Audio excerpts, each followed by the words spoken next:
intention is to make sure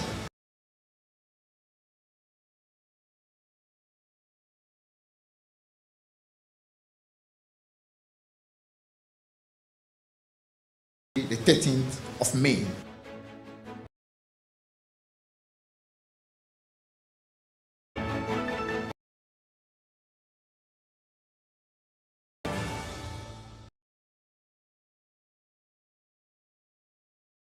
CCTV and you can choose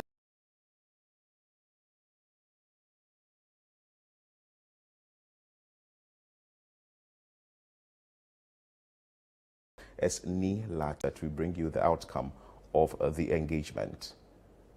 The Ministry of Finance and individual bondholders opposing their inclusion in a domestic debt exchange program have agreed to form a joint technical committee to address their concerns. This follows a roundtable meeting at the Ministry of Finance between the parties. The two groups have expressed commitment to find an amicable solution to their differences as far as the domestic debt exchange program is concerned. City News' Hansen Ajaman was at the meeting and has come through with this report.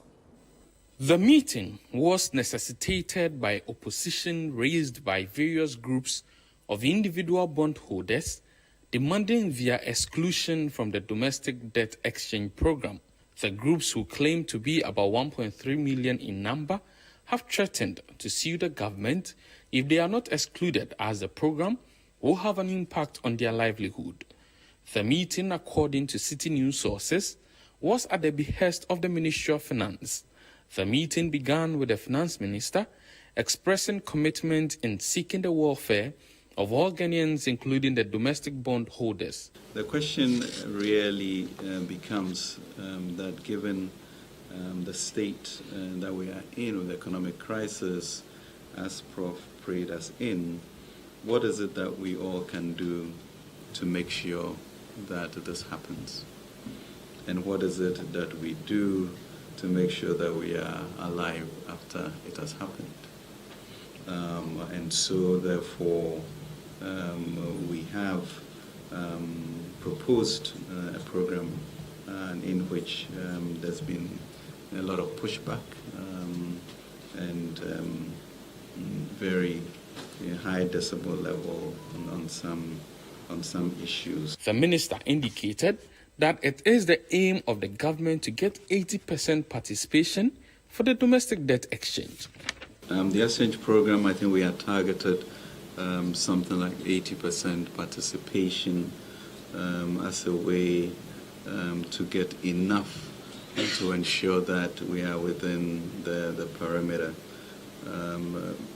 But as long as we are able to be in the perimeter of 55% our debt to GDP, we should be able to go forward with it.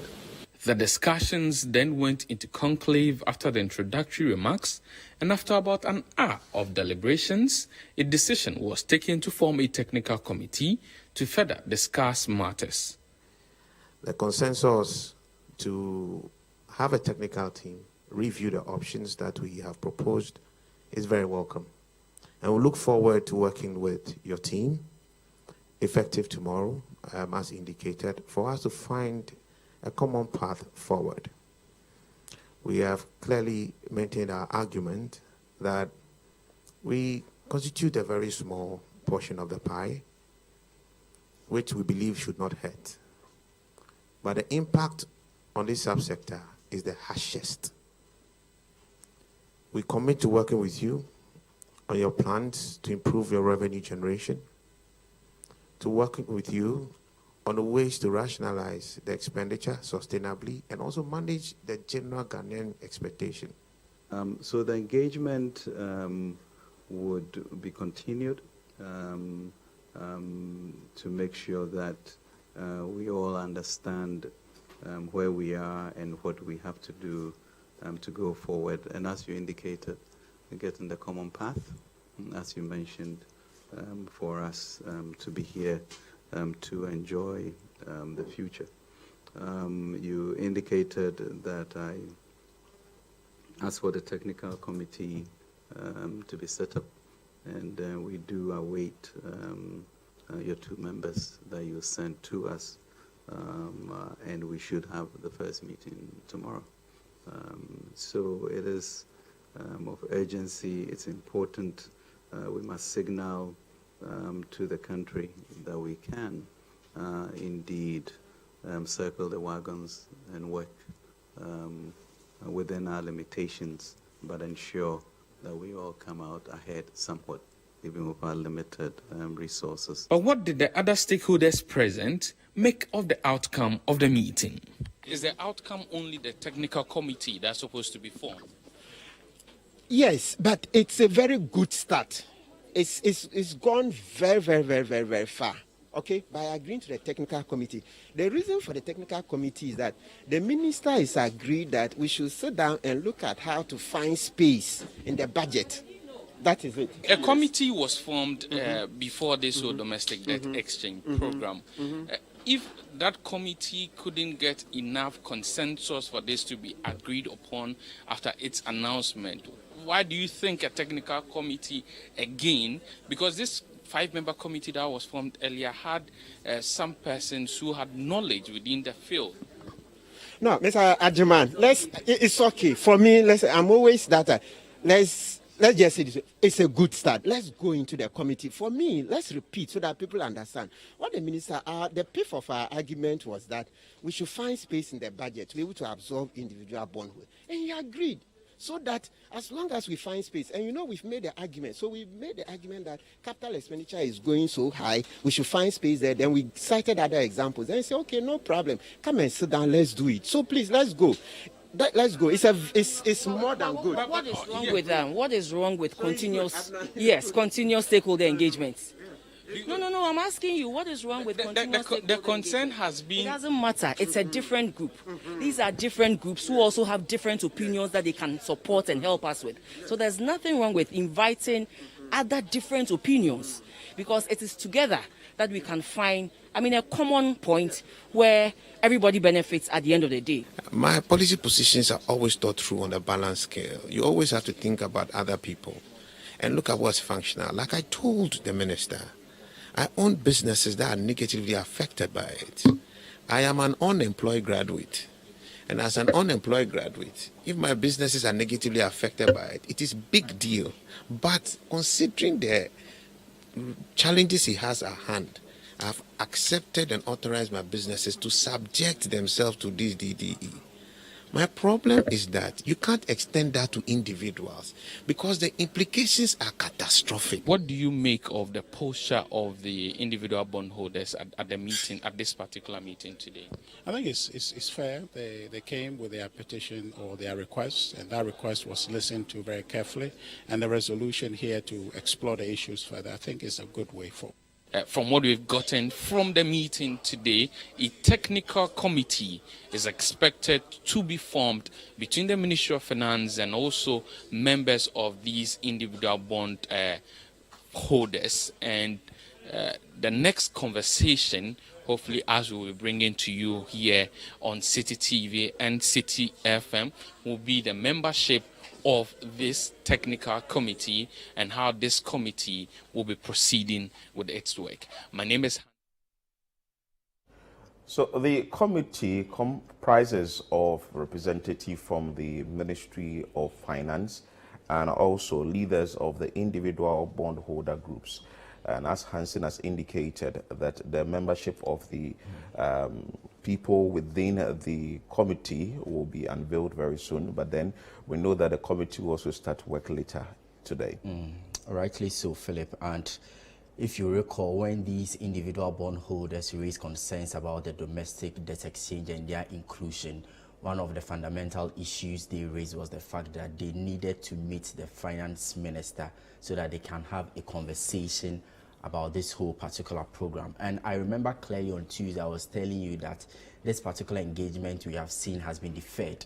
And for me, I thought that it was one of the principal things the ministry should have done right from the outset, engage these persons before bringing them on board as far as this particular issue is concerned. Remember that when they make any extension or they extend it, they come in with another group of persons who have been included, and they will be raising some concerns here and there. And so for me, yesterday, we were all looking forward to this particular engagement. We didn't know that it was going to happen. Some part of it was going to happen in conclave. They just came out and said that this is what they have agreed on, that a technical committee be formed, and so that they will find the way forward as far as the inclusion of these individual bondholders are concerned. But the minister also mentioned that come what may, the domestic debt exchange is going to happen, despite the fact that it's voluntary. And so he is also going to find a common ground to marry the two, between the economic situation that we find ourselves in and then the interests of these bondholders. I think the engagement is right, because even the Deputy Finance Minister, Abena Osei, indicated that, well, they all have different concerns and they all have to be looked into. The Finance Minister, Ken Oforiatta, also indicated that they are hoping that they would get 80% success for the domestic debt exchange program. So I think that well, as the engagement has commenced, of course, they should make known all their concerns to the rightful authority. Right. No one will undermine the importance or significance of this particular technical committee that they have formed. Like I just said, I thought it should have happened way before. But okay, do we even know the terms of the committee? No, as we speak, we do not know. We don't even know the membership, except for the fact that you know that it will be reps from the finance ministry and then these individual bondholders. And so for me, I don't want us to get to a point where, you know how these things happen in this country, when issues come up and then committees are formed and then people meet in conclave and all that. Later we get to hear that these people have, but for this particular group of persons, we know that Ghanaians are really looking forward. They want them to stand their grounds to ensure that individual bondholders is going. So we don't want to get to a point where whatever will happen behind the scenes and then these people will not have any interest in this particular issue again, and then because they've seen it, then it will raise suspicion about what has happened and the reason they do not want to go ahead with this particular issue again, usually like what you have seen in the past. So we just want to play. A lot of Ghanaians are looking forward to them. And of course, government should come back and tell us, you know, this issue of burden sharing that we've all said as far as this domestic debt exchange is concerned. And that is one of the issues that these individual bondholders have said, that government should give us the sign that they are also in this part of burden sharing.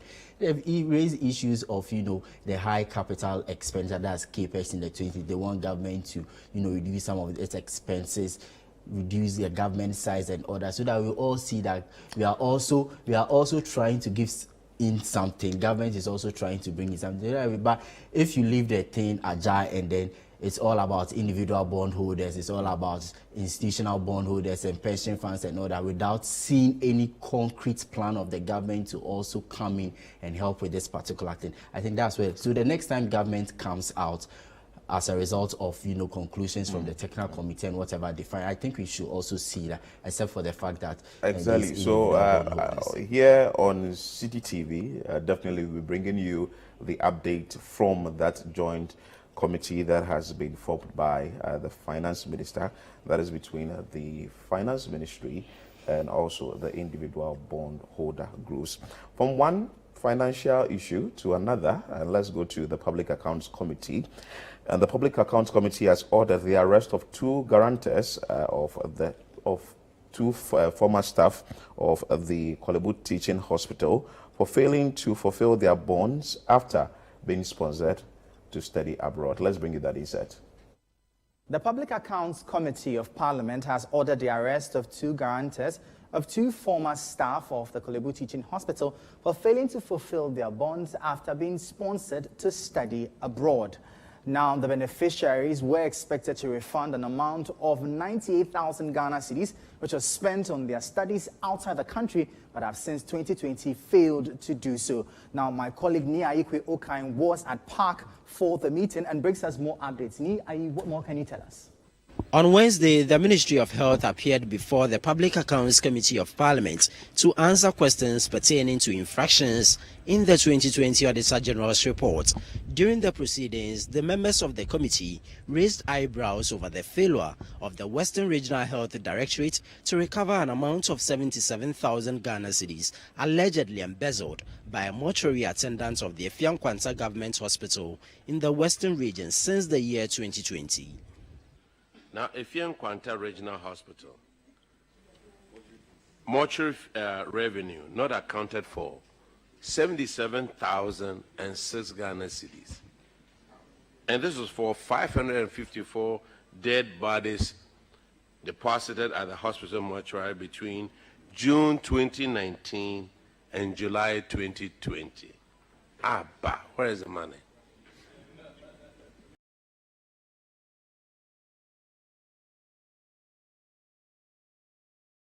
Therefore, Honorable Chair, the money has not been paid by the. So Mr. Stephen Kobna Batals hasn't refunded the money. And where is he now? He was transferred to another facility out of the mortuary in the Western region. Ah, sir. So he doesn't pay the 77,000, and instead of collecting it from him, you transfer him to go and do this in somewhere else. Unfortunately, the medical director was supposed to be here, but... Oh, Massa, you're on national TV.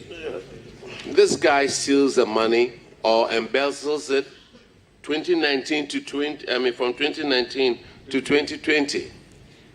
77,000. He's still working for Ministry of Health or whatever it is, and you need to recover the money. Then nobody here can tell us whether he has paid a penny or two. How many years is it going to take him to pay this amount? Is he going to retire next year? What are we doing here? The committee also directed the management of the Kolebu Teaching Hospital to pay an amount of 39,000 Ghana cedis, which was paid as an earned salaries to staff in the year 2020 due to the failure of the hospital to retrieve the said amount. The unearned salaries we had was 115,889.12, and Kolebu has been able to recover 79,000 plus. The outstanding is 36,000. We've made all the frank effort in getting through the. Some of them are diseased. We've gotten to their next of kin and pursuing them adequately to make sure the 36 is recovered. How long have you been pursuing them? We've done that, Honorable Chair, for almost 2 years now. You've not been successful. So I can't take your effort in pursuing them to be anything that will be positive. The only solution is management must refund this money. Mr. Chair, what we're also doing is we pursuing legal options in making sure the unit goes after them legally to recover that. I won't take that. Clerk, take note. Recommendation 36,086 should be refunded by management of Kolebu.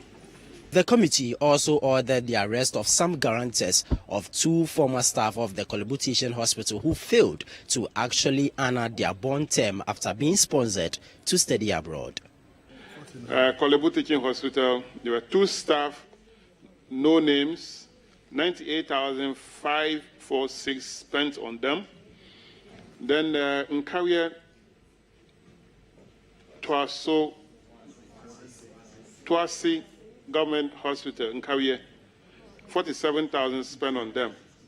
Now the recommendation is that the heads of the BMCs should immediately recover these bond values from the guarantors, because you spend money on them, they have not come to serve the bond terms, probably they have not even returned. Honorable Chair, the first one is 17,000. The nurse who is now a medical student coming back as a medical doctor. and still in school. Second one is 84,000. Was also a nurse that pursued ophthalmic nursing, and then she did not come back to the country. Which country is she now? United States, Honorable Chair. She's in the United States, enjoying. Where is the family? Honorable Chair, we've pursued we've gotten in touch with the next of kin, and she's not forthcoming with exactly where she is and where we can get the address. But the legal unit is activating the process in person. Do you know, do you have the name? I do, not readily available, Honorable Chair. The guarantor, do you have the guarantor on record? Honorable Chair, we do have the guarantors. There are two. Isaac, Musa. Okay, the police, you pick them. Don't mention the name here. Thank you, Honorable Chair. So they might try to abscond. Thank you, Honorable Chair. Don't mention the name here. Reporting from Parliament, my name is Ni Aikwe Okain. Huge amounts of money being mentioned there.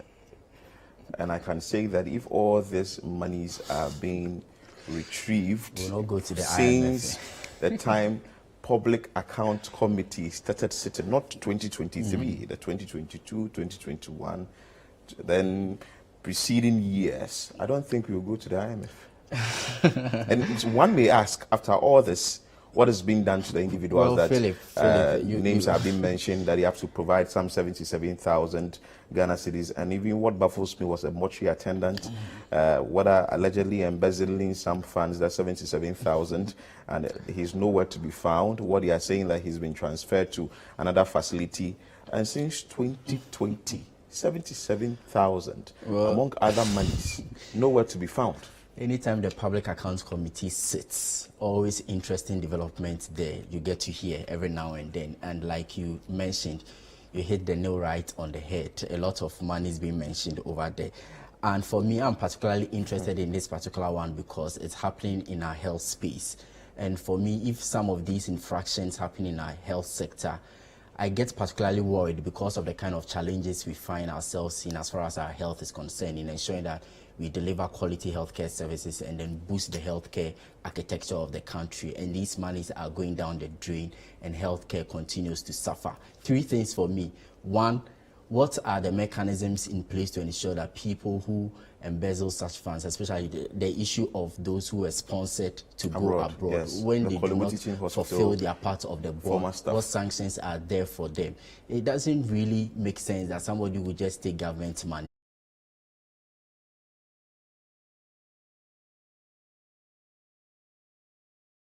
in the United States. And both courses that they mentioned, if my memory serves me right, they are being run here in the country, even at Kolebu itself.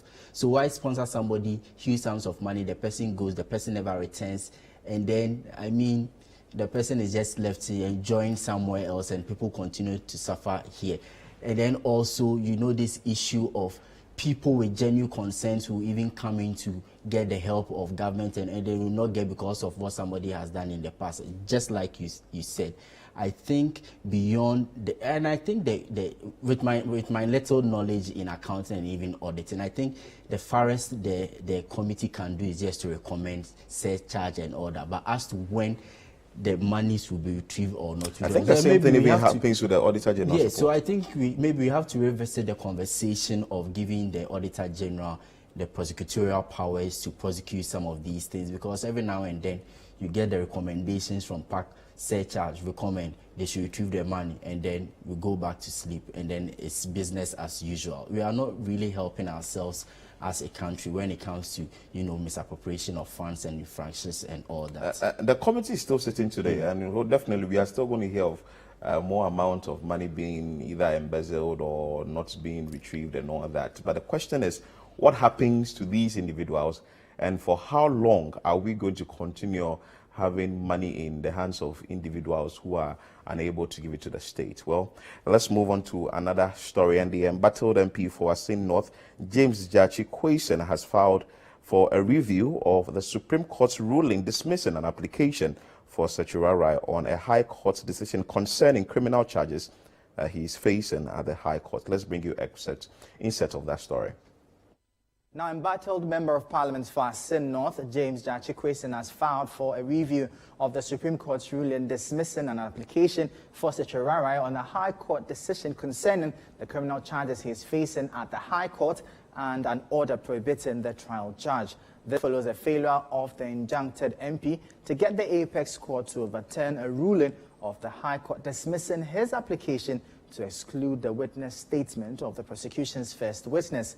The case has, however, been adjourned to March 1 this year after lawyer for Mr. Kwesin, Chachuchikata, notified the court of the delay in receipt of the earlier ruling of the Supreme Court, which has affected processes meant to be filed. The embattled MP has been given leave to file additional processes by February 16, and the prosecution is expected to file a response by... So the embattled MP there has decided to file a review of the court's ruling, and I think that is his constitutional right to do that.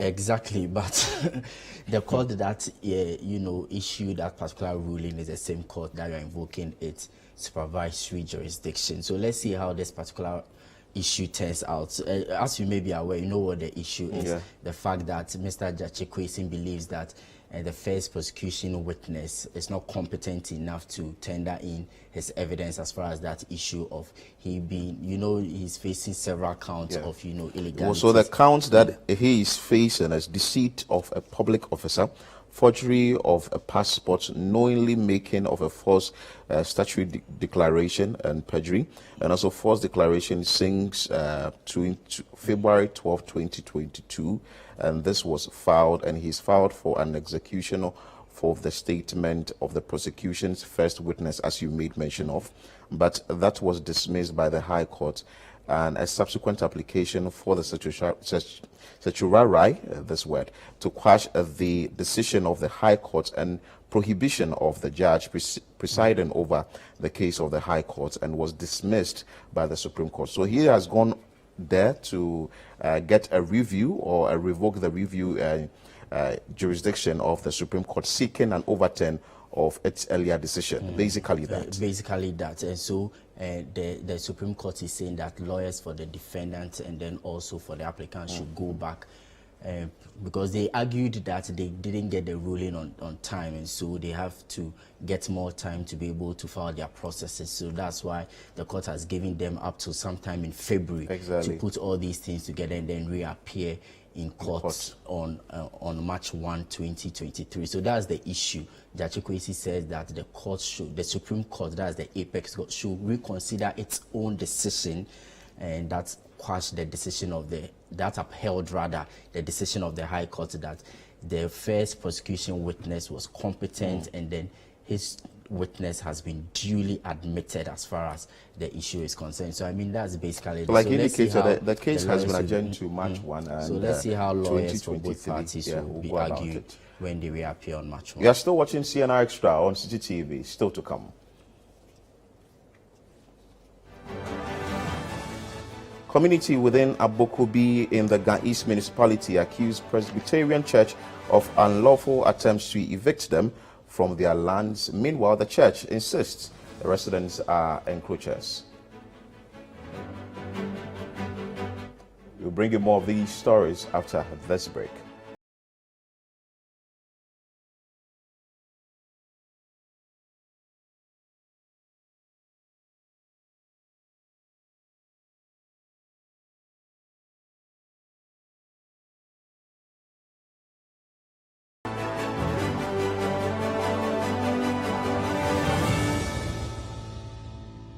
Why are you crying? It's a tear of joy. I'm on my kind 92. I'm a coach stadium crab independent. Feel. Need the second time I mention match or make them feel. Oh, 80 plus. How? Other pictures no, 5 times better clear than the others. You can record your favorite shows, rewind, pause, and control your viewing experience anyhow you want it. Wow, watching HD Plus is like you did a Philly. You can get HD Plus decoder from any multi-TV dealer or all electronic shop nationwide, and the price is affordable.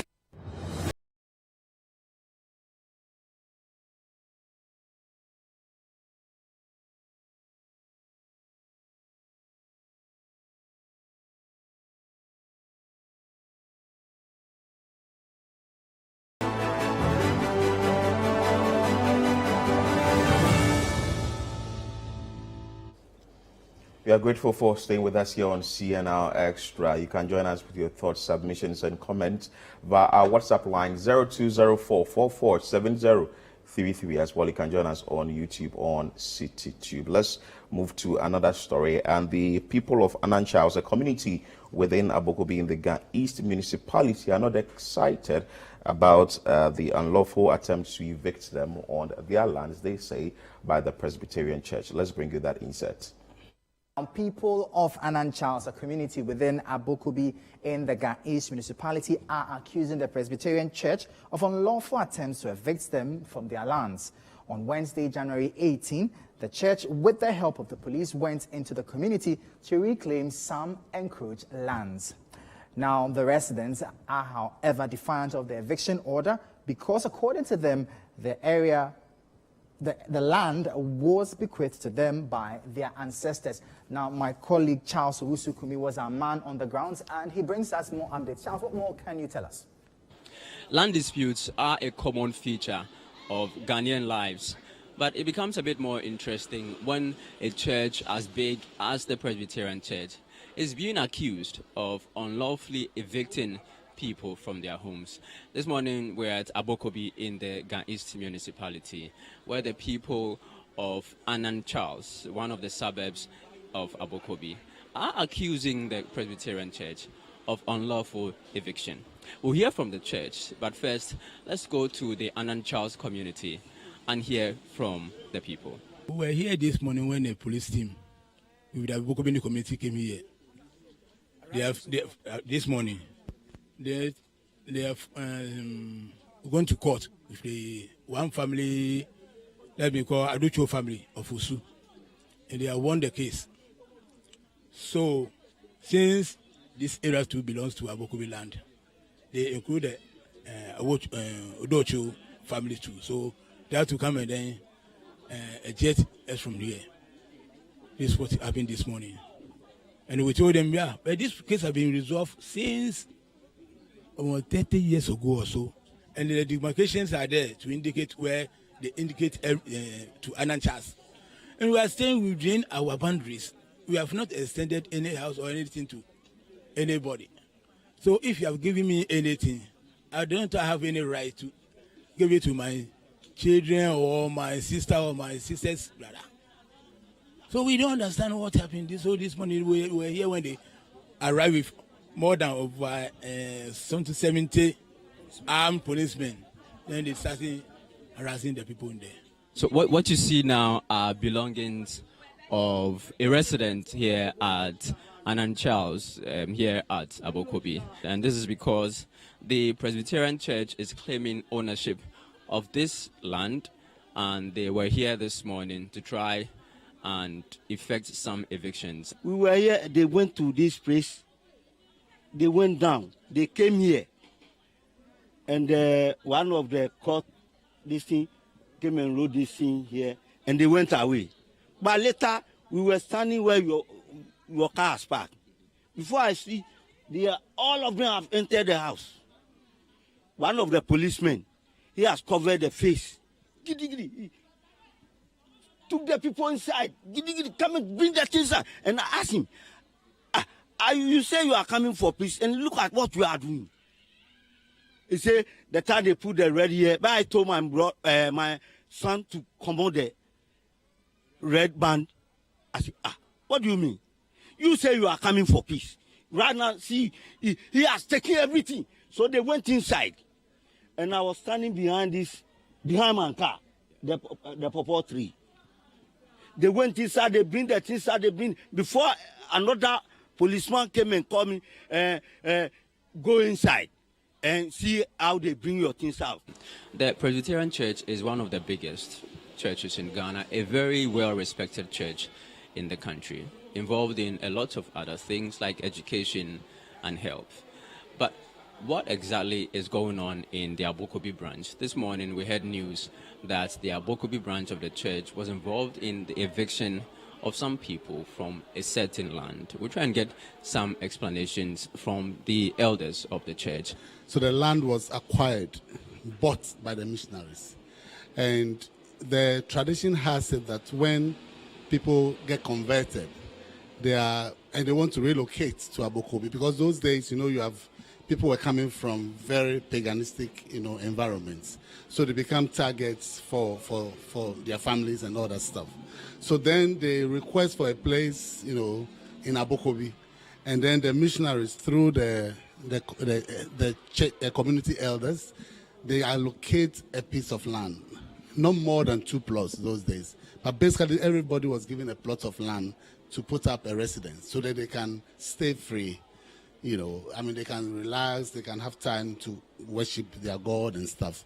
And for those of them who were farmers, they were also given plots of land to farm.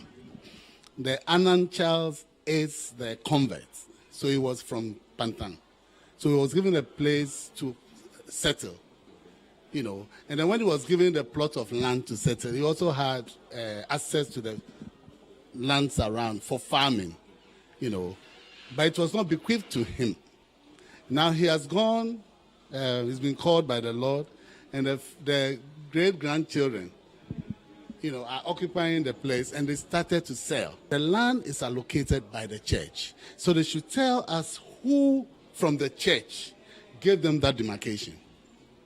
I hope you are getting it. I gave you a place to settle. Now you are saying that I gave your great-grandfather a place to settle.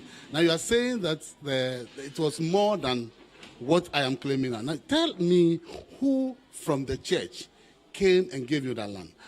The people of Ananchal say that they are currently living within the confines of what was originally allocated to them. The Presbyterian Church, however, says that no, the people have gone beyond what was allocated and have encroached on their lands.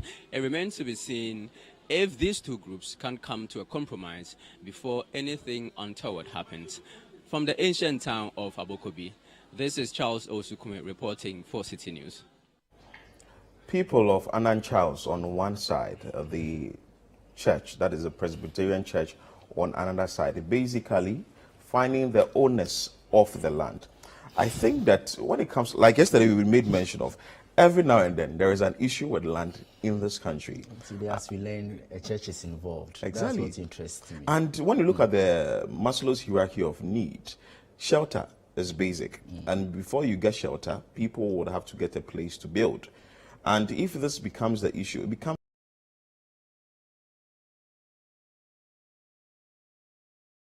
before eventually a solution will be found to this problem, because the Ananchals people are saying that this is a place that we are supposed to have, and also the Presbyterian Church is also saying otherwise. So the issue of multiple people holding interest in the same piece of land seems not to be going away. And so today we are learning that a church and the community members, and if you listen to the story carefully, the church admits that it took some part of the land from the community people. And so now after those arrangements, they realize that the community people are trespassing, going beyond what was allocated to them. So that is the bone of contention now.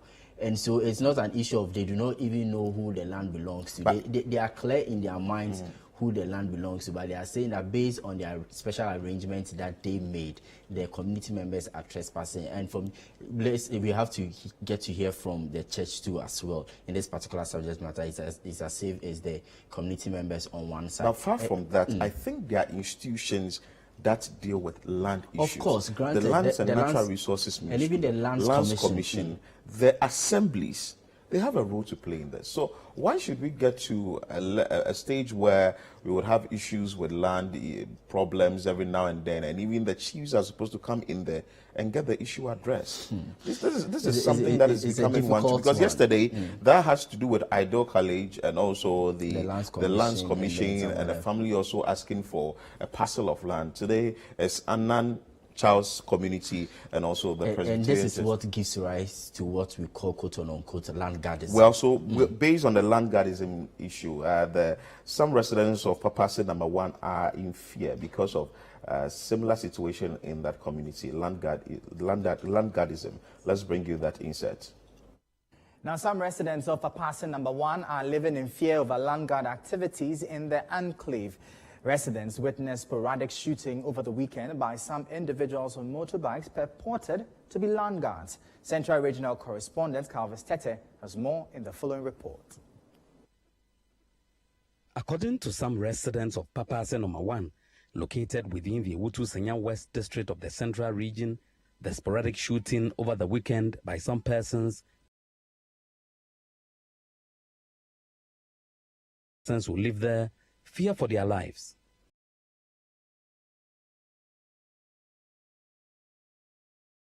Security authorities. For children living in that community, they live in fear of the unknown since the shooting over the weekend.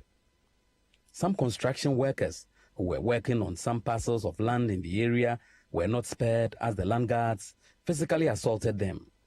Here are some residents of the area speaking to City News about the land guard activities and how it is affecting them.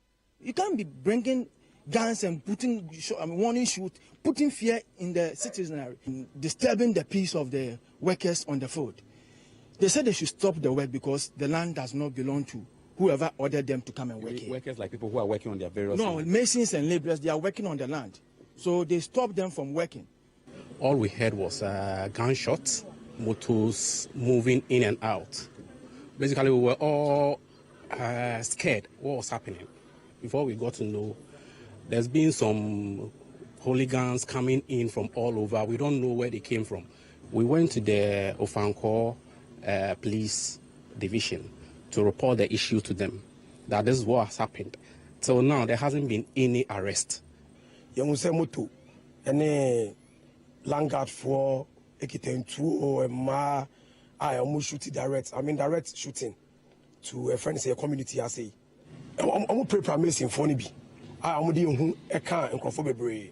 Me and some aquara, we are even passing the crown. I'm sure you only at the idea crab board. A prana crime coming to hospital. In fact, at the IMG power to community to Swazi. Christian Osei Amponsa, a resident whose property the land guards attacked, is afraid for his life, not knowing when they will attack again. We started something on my land. Actually, we were trying to develop it. Guys came in with weapons, guns, shooting all over. And I have sample of the gun that they shot. In fact, they were chasing the guys with their guns and other weapons, which was very, very terrible. And, you know, we have children.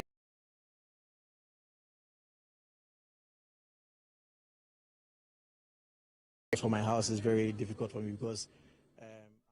So this also has to do with the acquisition of land. You acquire one land from this person. The other person says that, well, the person you acquired it from is not a rightful owner of the land, so you would have to now pay me extra. It happens almost everywhere. When it comes to the Greater Accra region, when you go to new sites, you find out that even when you are even getting the foundation done, you have to pay for digging fee and all that. I think the authorities should be up and do in connection with the chiefs. By and large, I think that generally our land administration system in the country is poorly coordinated. That's how I see the whole thing. And also the issue of, you know, the legal issues when it comes to, you know, land acquisition and all that. I find it very cumbersome. Right? So that is not enough justification, but I think that is why people are finding a lot of loopholes and then taking the law into their own hands and then doing all manner of things. And so we realize that people will contact private security people from all walks of life, and then they just come and destroy properties, engage in several clashes and all that. So like we mentioned initially, the Lands Commission especially, and you get to hear that people go there, they are not even able to find records of their lands. Because look, Philip, if people are coming to buy land, the ideal situation and the advice people generally give is that you have to go to the Lands Commission, do the proper checks and all that. But if you go there and the process is made difficult for you, you will not find it very interesting to even go there in the first place. And so you just meet somebody by the land for sale here, you just go and buy it, and then like I said, multiple people having interest in the same piece of land. Multiple owners, you move in there, this person says I'm the rightful owner, you want to litigate it, another issue and all that. So I think maybe the Lands Commission, the Ministry of Lands and Natural Resources. We hope that the various authorities would be up and doing when it comes to land issues, and that of the Annan Charles community and also the Presbyterian Church must be dealt with. You are still watching CNR Extra on City TV. Still to come. the National Democratic Congress NDC to hold its presidential and parliamentary primaries on Saturday, 13th May 2023. Stay with us. We'll be back with more on the story.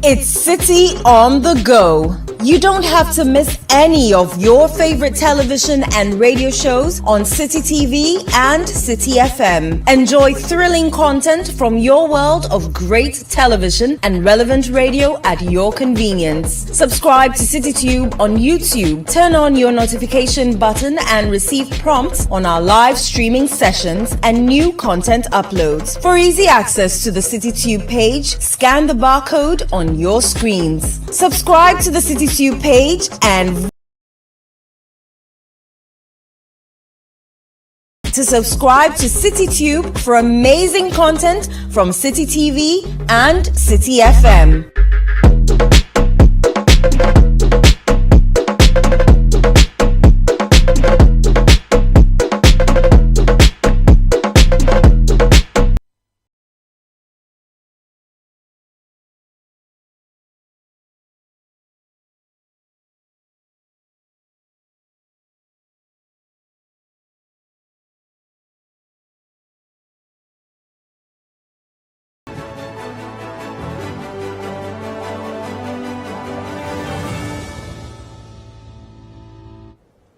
Many thanks for staying with us here on CNR Extra. Let's go to the next story. And the biggest opposition party, the National Democratic Congress, will hold its presidential and parliamentary primaries on Saturday, May 13, 2023. Let's bring you that insert.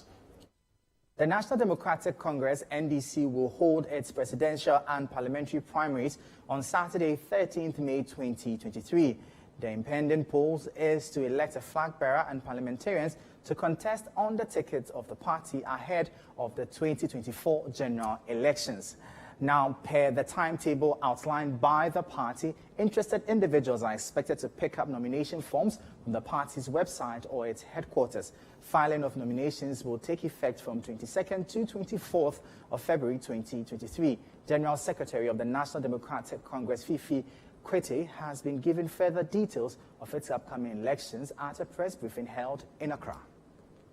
Articles 43 and 44 of the NDC's constitution gives the National Executive Committee of the party the mandate to conduct primaries for parliamentary seats in all constituencies across the country and also conduct same for the position of a flag bearer for the party. The provisions mandates the committee to provide the timetable for the election at least 12 months before a national election date in the case where the party is in power and at least 24 months if the party is out of government. In line with this, the biggest opposition party, the National Democratic Congress, at a press briefing outlined details for the conduct of parliamentary primaries. I'm happy to inform you that the guidelines that we are coming out with are designed to guide the conduct of very competitive democratic elections for the selection of parliamentary candidates for the National Democratic Congress.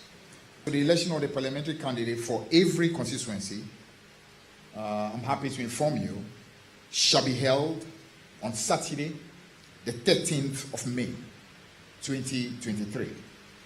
Now, in terms of the venues, the election of parliamentary candidates shall be held at a venue within the constituency, as determined by the Constituency Executive Committee in consultation with the Regional Executive Committee in all the regions. Nomination forms shall be made available online for download on www.ghanandc.com, and a non-refundable fee of 5,000 Ghana cedis will be paid online via the stipulated Momo or bank card. Now, the completed Form A and the Form B, the Form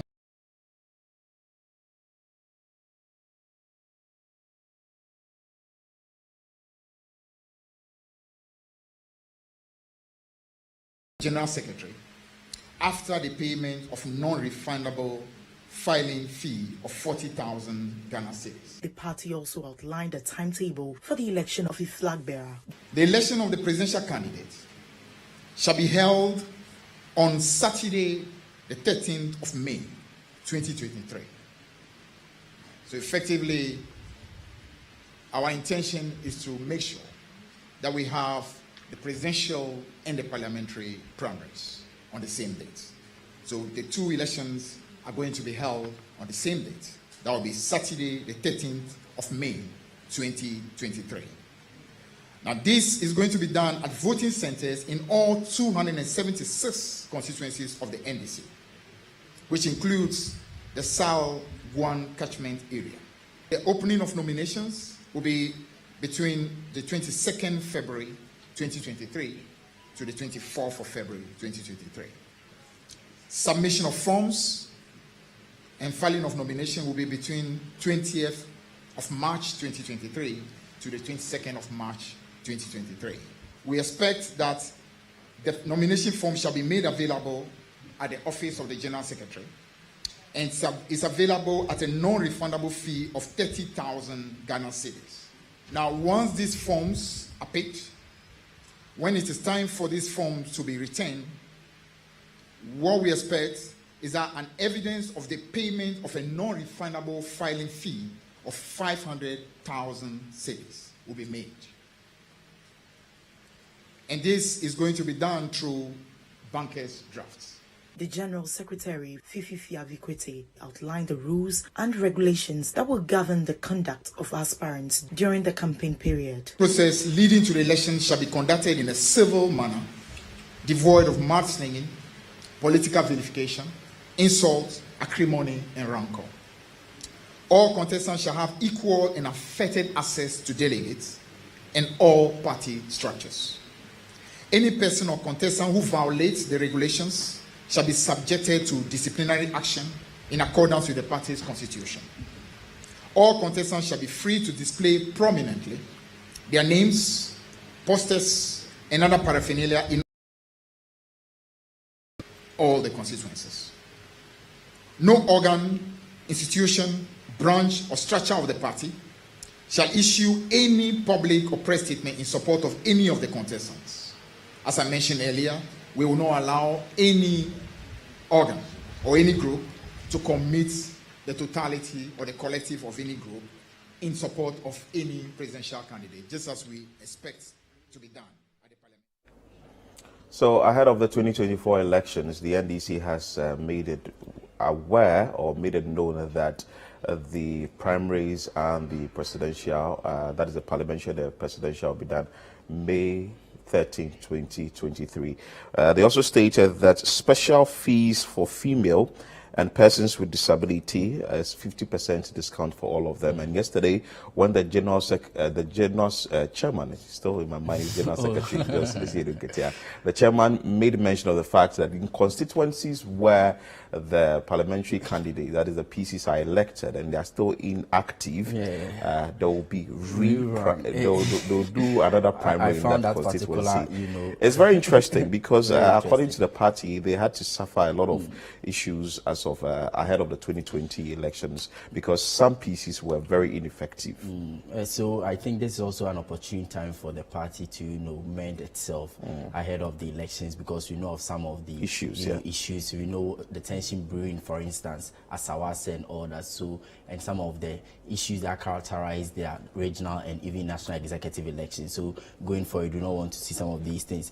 And also, let's talk about the presidential candidates. We know some names have popped up, including former President John Dramani Mahama, who appears to be the favorite among them, because even at the national executive elections that was held at the Accra Sports Stadium, you could see his banners and his songs were being played there, despite the fact that there is also former finance minister Dr. Kwabena Dufo and also among others. So really interesting days ahead for the NDC as an opposition party, trying very hard to ensure that it does not ensure the breaking of the eight. It's successful. It's well, just keep your dial here, because on the CTTV we will bring you all the action that will come from the quarters of the National Democratic Congress.